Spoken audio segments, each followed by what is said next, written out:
अस्सलाम वालेकुम जी। अज मैं मौजूद हाँ जी मुहाफिज़ टाउन जो कि 3 मरले साइड स्टार्ट है जी और ये साइड सानू दी जी आस्ट्रेलिया तो भाई नारा ने। तुहाडा भी सर बहुत शुक्रिया, थैंक यू मुहब्बतां दा। और कैमरा मार के दिखा दे जनाब, मेरी 3 मरले साइड है जी साढ़े कोल। साइड ते आने तो पहले किहड़ा ना एक ज़रा साढ़े कारीगर का फोन आया सी, ठेकेदारा कोई मिठाई शठाई। मैं फिर मिठाई शठाई लैके आया। ग्राउंड फ्लोर का प्लस्तर तैयारी हो गई है तो कित्थे चले गया जी? मैंने लगता है ऊपर चले गए ने, ग्राउंड फ्लोर प्लस्तर करके उत्ते चले गए ने। हाँ जी भाई साहब किधर चले गए जे?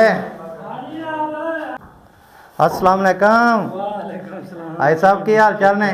ठीक ठाक हो? मिठाई लैन दी बाशो तुसी एक फोन किया, मैं समझ गया सी जनाब मेरी। मैं क्या भाई साहब अरे मिठाई दे शकीन ने जी।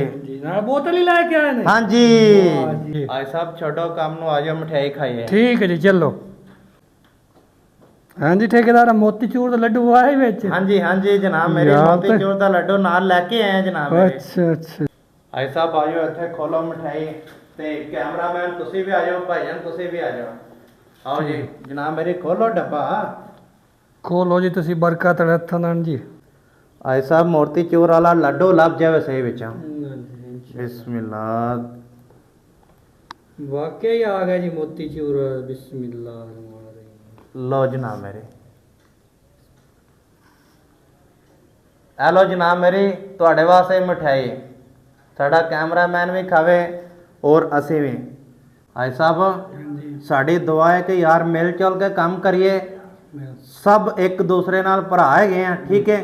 मिल के काम करना चाहिए, कोई किसी नाल लागतबाजी नहीं कि यार फलां बड़ा ठेकेदार बन गया, फलां बड़ा जनाब मेरी मिस्त्री बन गया। हाँ बिल्कुल ठीक है, मशवरा साडा ठीक है। ठीक है जी। और एक भरा काम गलत कर गया, साडा काम ही उन्होंने ते पर्दा पाना, उन्होंने काम नूं सही करना तरीके वाइज है। बिल्कुल इस तरह ही ना, इसे तरीके बजाय कि जनाब मेरी किसी ने दो चौ नूं दसीए कि ओ फलाना गलत कर गया जी। ते बाकी जनाब मेरी दुआ च याद रखना, अपना तुसीं ख्याल रखना। अल्लाह हाफिज़।